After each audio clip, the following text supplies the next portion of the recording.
Hello everyone, and welcome to my unboxing ASMR video for the Tecno Pova 5 Pro 5G.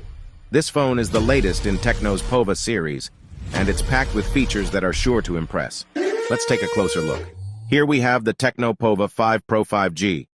It's a big phone with a 6.6-inch display. The back of the phone is made of plastic, but it feels pretty sturdy.